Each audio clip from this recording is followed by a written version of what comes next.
is a quiet lie that most people believe, and it sounds very innocent. I will start when I feel ready. But tell me, how many times have you felt ready and still remained where you are? How many mornings have you waited for motivation, only to find that it never arrived? Or worse, it came for a moment, and then vanished the moment life became uncomfortable. So perhaps the real question is not how to find motivation, but why you keep needing it in the first place. There was once a young man who came to a monk full of frustration. He said, "Master, I have read many books. I know what to do. I want to change my life, but I cannot stay consistent. Some days I feel strong, but most days I feel nothing." The monk smiled gently and asked, "When you brush your teeth, do you feel motivated?" The young man looked confused. "No, I just do it." "And when you eat?" "I do it because I must." The monk nodded. "Then why do you require motivation to live the life you say you want?" The young man had no answer. And perhaps, neither do we. We have been taught to worship motivation. We wait for it. We chase it. We depend on it like it is fuel. But motivation is like the wind. It comes, it goes, and it never asks for your permission. If your life depends on the wind, you will always drift. If this is already resonating with you, take a quiet moment to subscribe to this channel, not as a commitment to me, but as a commitment to your own awareness.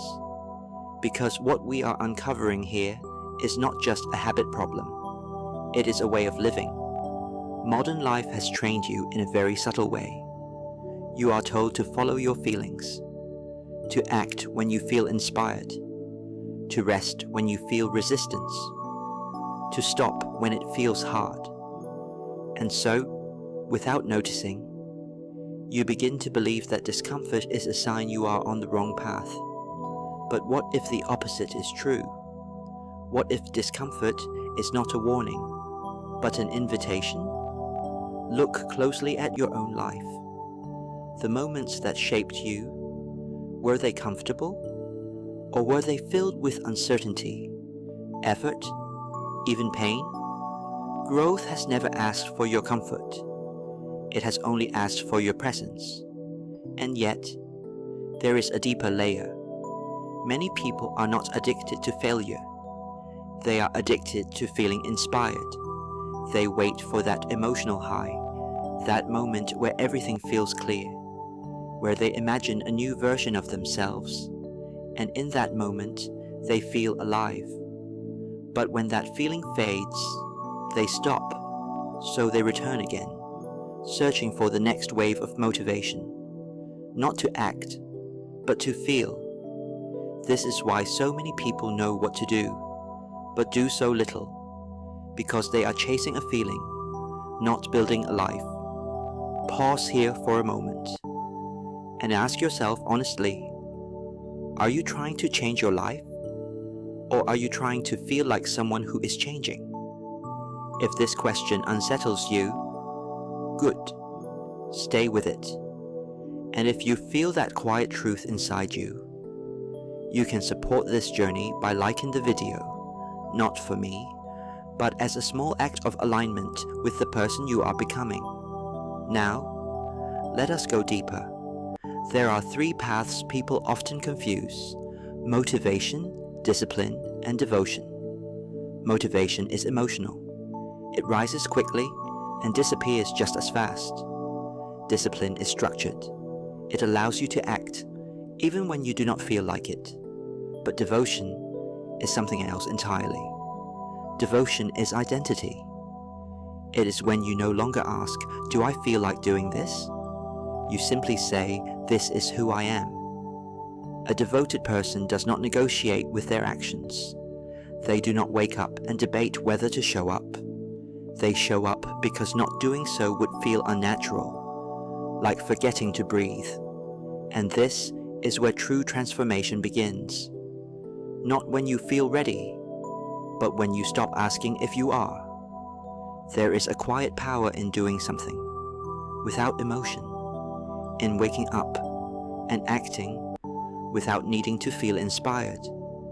It may seem small, but it reshapes something very deep inside you, because every action you take is a vote for the person you are becoming. Not a grand gesture, not a perfect plan, just a small, consistent, quiet vote. Again and again and again and slowly. Without realizing, you no longer need motivation, because you are no longer trying to start. You are simply continuing. Think about that. What if the problem is not that you lack motivation, but that you are always trying to begin again, starting over, waiting, resetting, instead of continuing imperfectly? This cycle keeps you trapped, because every new beginning feels exciting, but it also erases your momentum. What if you stopped starting over and just kept going, badly, slowly, imperfectly? There is something very peaceful about that. Now, here is the part most people avoid: discomfort. When you sit down to do the work, and your mind resists, and your body feels heavy, and everything inside you says, "Not today," that moment is the doorway, not the obstacle, not the signal to stop, but the exact place where change is waiting. Most people turn away here. They say, "I'll come back when I feel better." But those who change, they lean in, not with force, but with acceptance. They say, "This is uncomfortable, and I will do it anyway." Not because they enjoy suffering, but because they understand something simple. Feelings are temporary, but identity is built through action. If you've made it this far, stay with me, because what I'm about to share may shift how you see your entire life.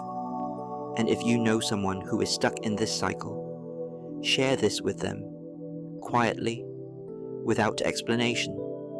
Sometimes a single realization is enough. Here is the truth. You do not need more motivation. You need a different relationship with action. Stop asking yourself, "Do I feel like doing this?" Start asking, "Is this aligned with who I want to become?" If the answer is yes, then the action is already decided. No debate, no waiting, no emotion required. Just one step, then another, then another. This is how identity is formed, not in moments of inspiration, but in moments of resistance. When you act anyway, when you show up anyway, when you continue, without needing to feel anything at all. And one day, something strange happens. The things that once felt difficult become natural, not because they got easier, but because you became different. You no longer rely on motivation, because you no longer need permission to act. You trust yourself, quietly, fully, and life becomes simpler, not easier, but clearer. So the next time you feel unmotivated, do not panic. Do not search for inspiration. Do not wait. Just take one small step, not because you feel ready, but because you no longer need to. And in that quiet moment, you will realize you were never stuck. You were only waiting. If this message has stayed with you, carry it into your day. And if you wish to walk this path with me, subscribe and return. Not for motivation, but for remembrance. Because the life you seek is built in the moments you choose to show up anyway. Take care of your body. It is the only home you will have in this life. If these words brought you clarity, walk this path with me.